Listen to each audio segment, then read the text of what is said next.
Morning, everybody. No coffee today. Actually, I had coffee already. Now I've got this smoothie going. And I do these smoothies probably 5 out of 7 days for breakfast these days. And I found this, I've been reading and practicing the book, The Plant Paradox, which is Tony Robbins, if anybody's familiar with Tony Robbins. Awaken the Giant Within, dude. Yeah, well, Tony Robbins is a doctor. He wrote, Gundry is his name. He wrote this book called The Plant Paradox. And I, as everybody knows, many, many years ago, I developed Crohn's. And I've linked it to like when I'm holding anger in my body that my Crohn's will flare up. I mean, that's definitely what has kind of come about over the last 15 years, the awakening of how my emotions manifest into Crohn's when I'm holding on to anger. But even though I do all the emotional clearing and I do the energetics and all that kind of stuff, I'm still human. I still get upset about things. I still hold on to things when don't even realize it. And sometimes my body shows to me, hey, if you don't wake up, girl, then, we're trying to tell you. So I'll get like a pain in my gut or something.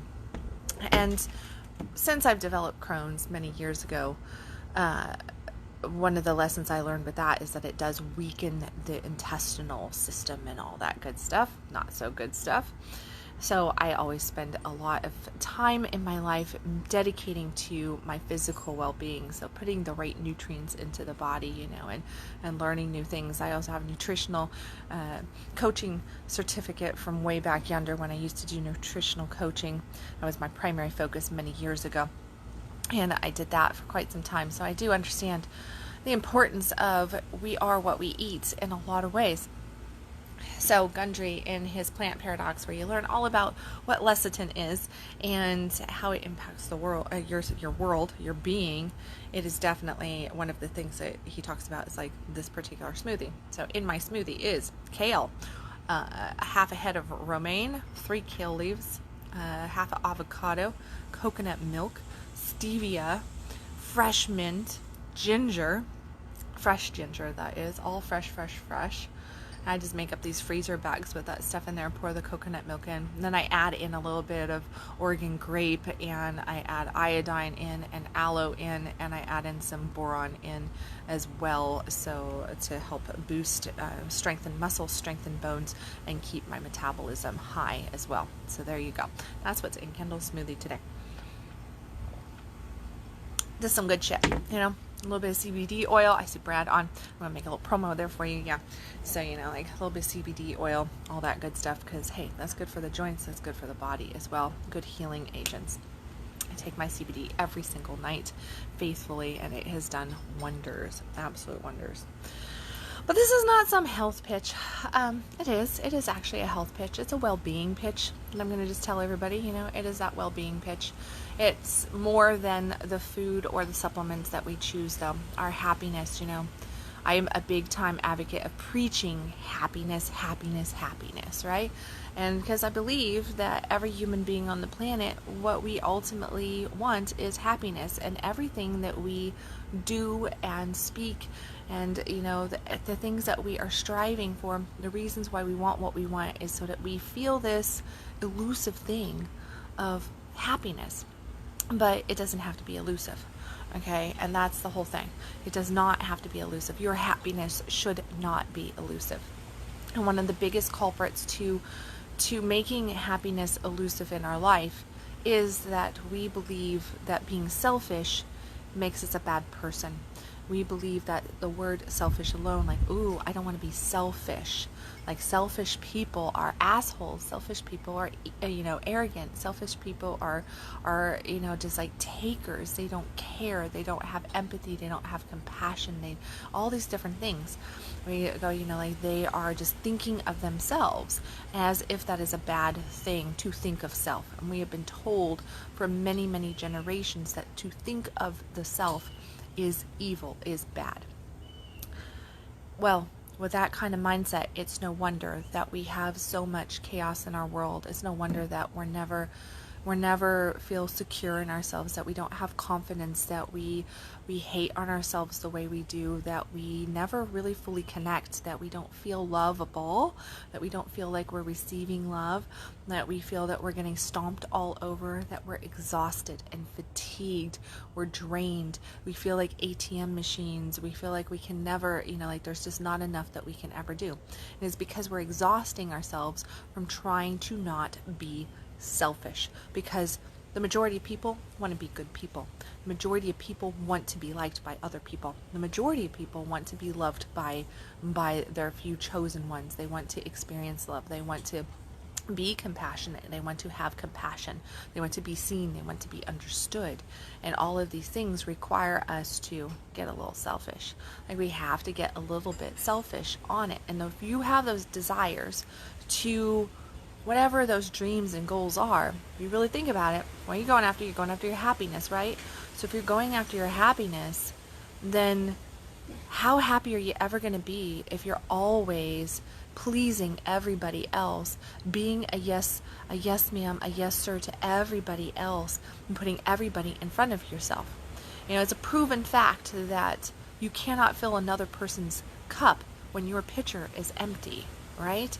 And that means that when we are empty, okay, our vessel, that we are completely exhausted, we've taxed ourselves so much emotionally and physically in multiple ways, right? Maybe it's financially, maybe it's mentally, maybe we're just like given all this stuff.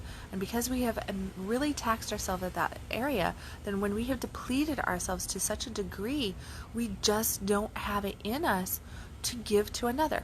Now, that doesn't mean that we won't do the physical act of standing up and being like, I'm here for you, and like put the fake smile on and everything.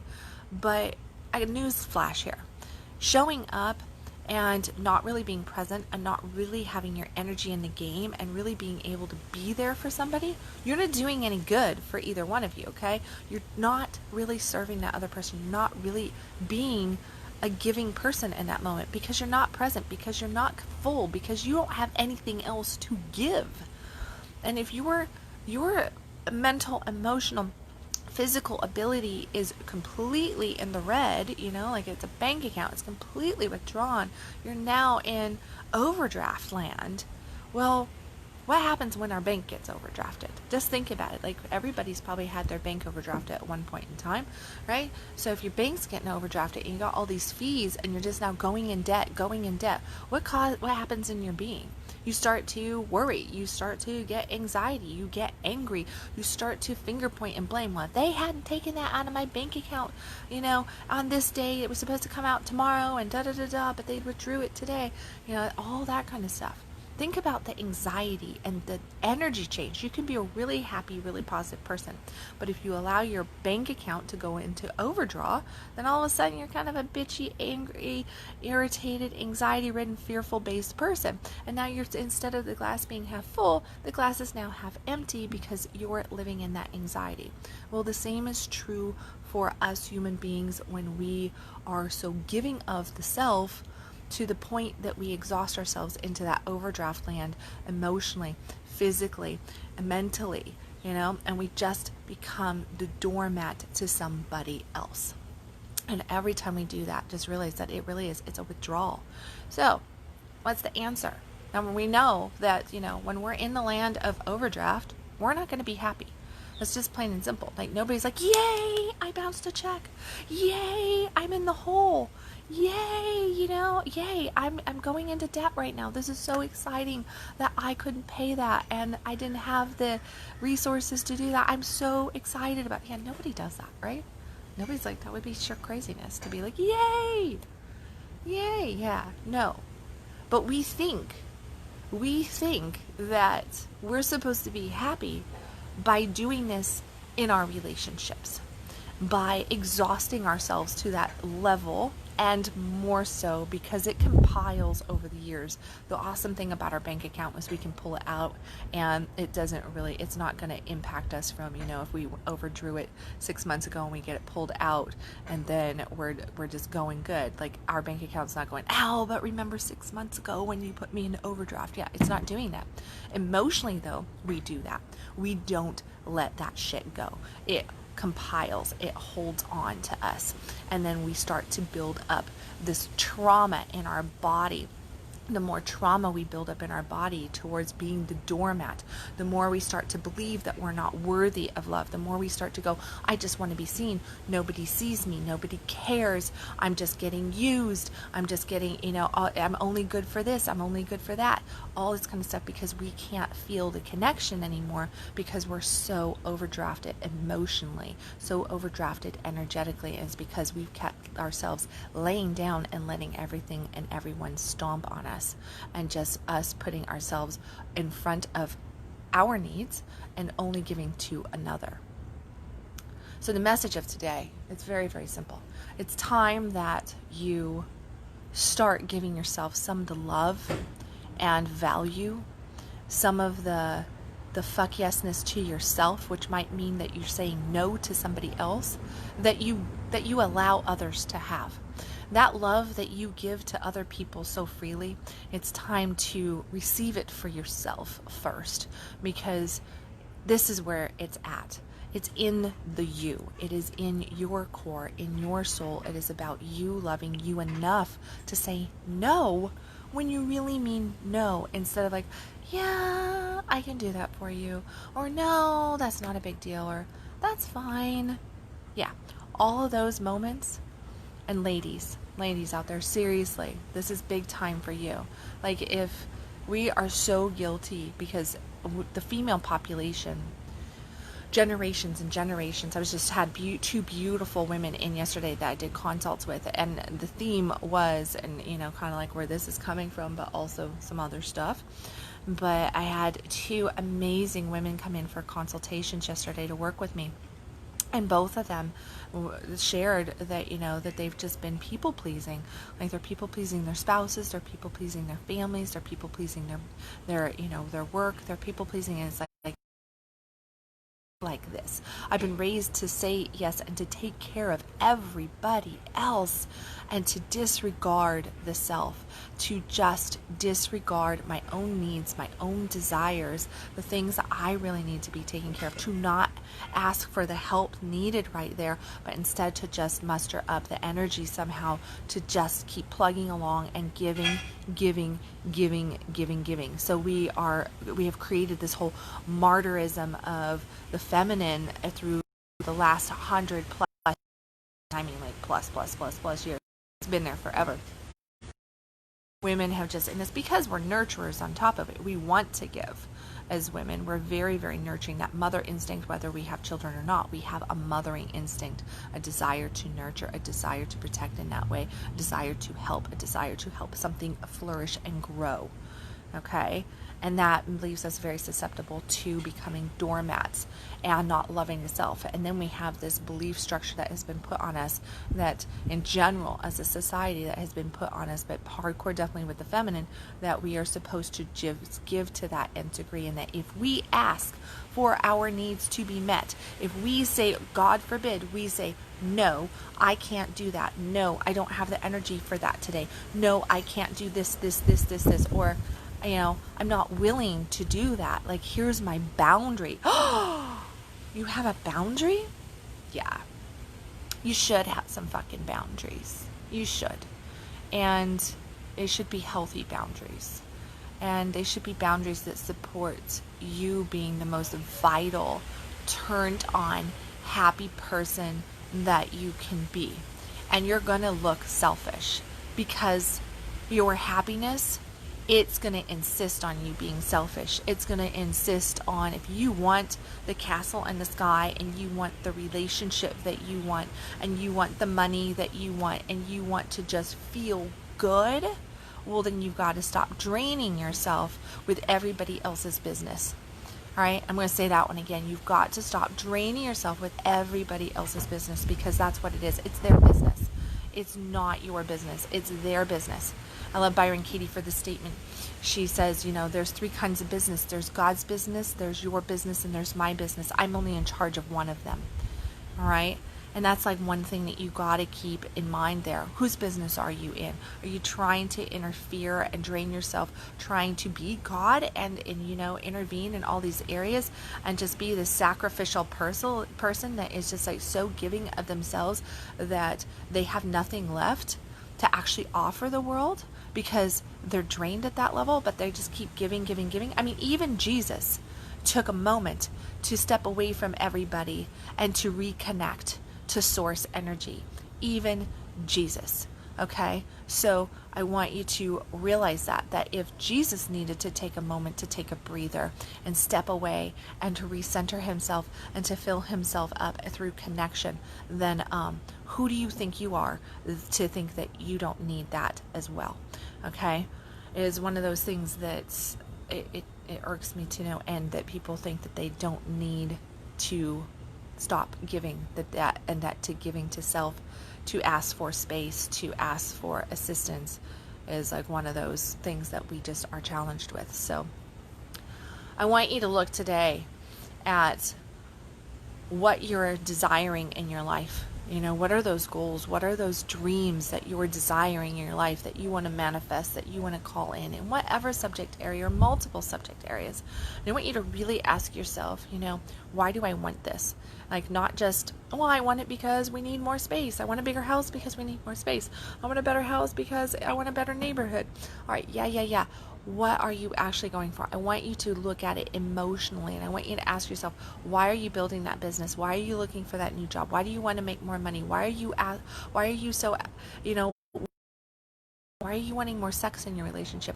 Why are you wanting, the material things like the house, the car, the new furniture, the whatever, the paint on the walls? I don't care. Maybe you want to rip the carpet out in your house and put a hardwood floor or tile down. Why? And it's more than the looks. It's more than the allergens. It's more than all that stuff. What is the end result of it? Anything that you go toward, you are going to say, oh, at the end of it, oh, because this is going to make my life happier and easier.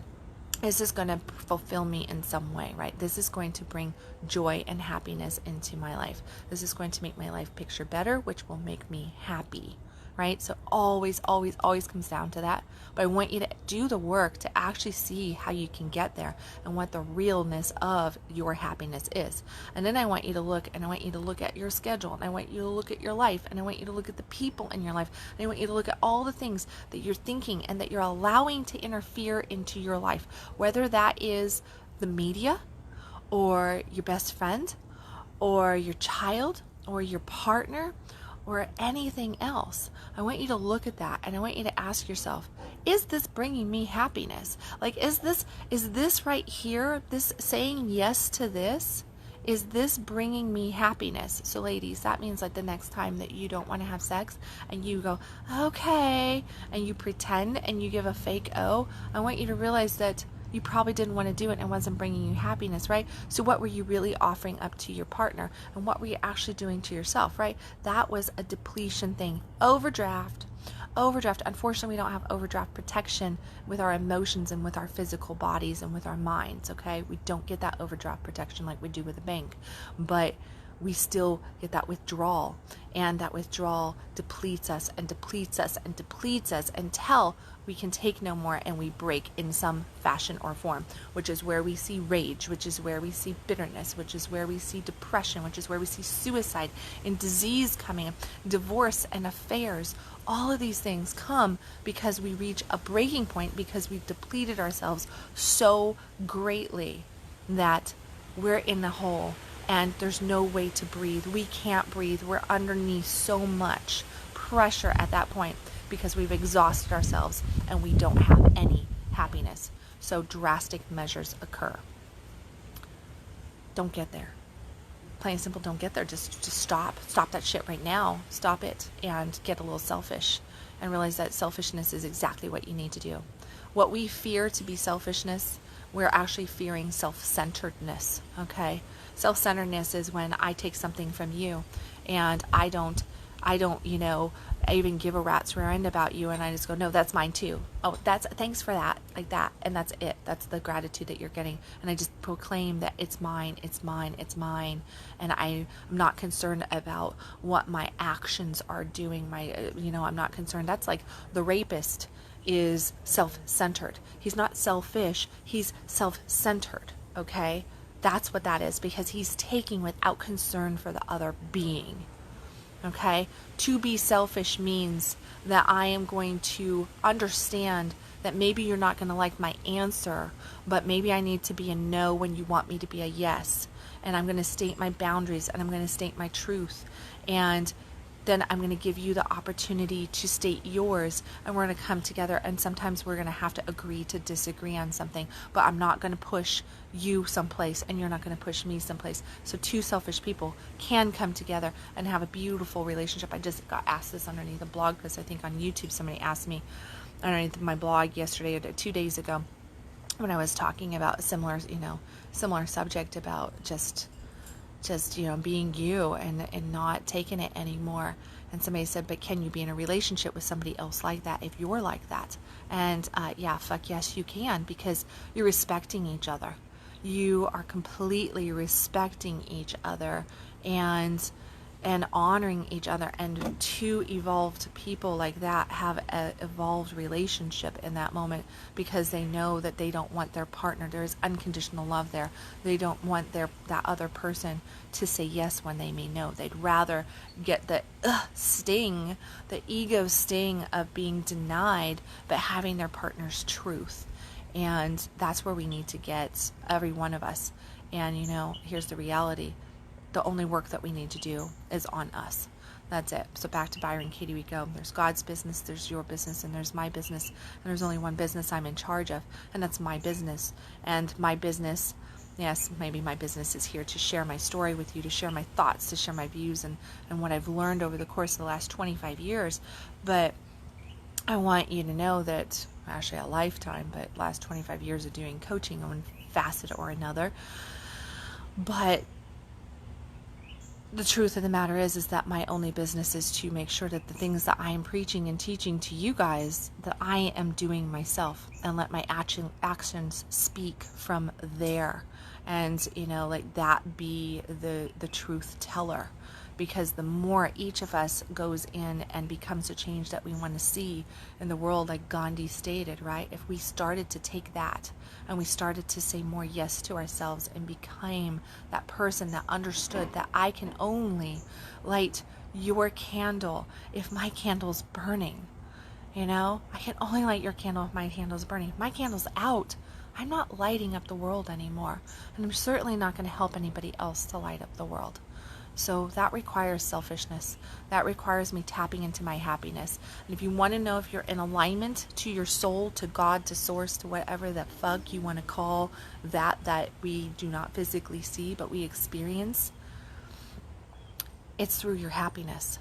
The more happy you are, authentically happy, you just feel good, well, that means that you're in alignment. You're right on point. You're right there. You're in it. You're doing it, and things are going to just come to you as long as you remain open to them, receiving them, able to see, to experience, and stay tuned into that joy, that happiness that you're feeling. Because when you feel freedom, when you feel happiness and joy, when you feel love, in love with self, in love with life, it's so much easier to see the light and the love and the beauty in everything and everyone else. And that just makes you a pleasant person to be around. That makes you magnetic. That makes you turned on to life. And guess what? We want to be around people like that. We want to experience that. We want to feel that because it feels good. And when a person is in that energy, well, that's when shit just kind of magically occurs. So I encourage you to become a little bit more selfish in your world. Enjoy your life. Enjoy yourself. Love yourself enough to say no when you need to say no. Love yourself enough to ask for your needs and to have healthy boundaries. Love yourself enough to get up off the floor and stop being everybody else's doormat. Because that's what it's going to require for you to have that fuck yes life. I see, Claude, what did you say? There is a time for everything in life, and it's difficult to understand the meaning of life as you grow old. Well, okay. I would say that I understand the meaning of life the older I get. So interesting. I'm not having an issue personally with understanding life. I see the beauty. I see the interconnectedness. I see all the magic. The older I get, the deeper my understandings and the more powerful I feel because I'm more confident and certain in myself and in my ability and more in love with myself and more in love with life that I get. So I challenge you, oh sweet follower, to ask yourself, if you're not understanding life, if you're questioning the meaning of life, what are you questioning about self? What are you not understanding? Where are you not yet fully embodied at? Where are you not fully in tune? Where are you not lined up? Because when you're lined up, you don't question. You just go with the flow and it just happens, and there is certainty in alignment. So, all right, on that note, at 11 o'clock, I have no idea what time it is, but 11 a.m. Central Standard Time, I will be going live here on Facebook and on YouTube, I guess, to about 100,000 people, I just found out, which is really cool, right? 100,000 people. I am going to be doing a LOA talk, Law of Attraction talk, if you're not familiar with what LOA means. Law of Attraction talk with a local doctor who actually, he really is big into real estate and to manifestation. So, just like manifestation rules, he educates real estate. His niche is all on real estate agents and teaching real estate agents how to attract and to get into, the law of attraction to really manifest sales, business, clients, grow empires in that avenue. And he teaches on that. So I have been privileged. He asked me to do an interview conversation with him today. So we will be discussing law of attraction. And I have really, truly, he's kind of kept me in the dark, which is cool. I love it. Good thing that I kind of hang by the seat of my pants here and I just move like that. I'm very comfortable in the, don't know what the hell I'm talking about. And all of a sudden, here's your topic. Let's go. And I think that's what he's going to do to me, which is awesome. So that will be happening at 11 o'clock. So if you see me going live around, I will definitely try to get it shared over to my business page and over to my regular page while I'm going live as well. Hopefully I can get that all done. So just know that is happening. So tune in for that. I have no idea. I'm excited to have the conversation with him, but that is coming out. I also have a talk that I'm doing with a local psychic, Robert Crusoe, later this week on the 4th of July. Him and I will be getting together in Dallas, and we will be having a whole conversation on Tantra and how it impacts relationships, our life, our love, and how, it's the energy of love and the tantric energy, which is really truly this life force energy, learning about that, the interconnectedness of it. And we're going to be talking about that and how it relates to relationships and how it relates to all aspects of our life. So that's another beautiful podcast that will be coming out later this week that we will be going live. So look for that. Look for announcements. I put it up already a little bit around Facebook. I'll do another announcement on that. And then I have another interview that I'm discussing later this week with somebody else for another conversation on that. So just know that there is a lot of podcasts and interviews coming out over the next couple weeks, which is just exciting, fun, and playful.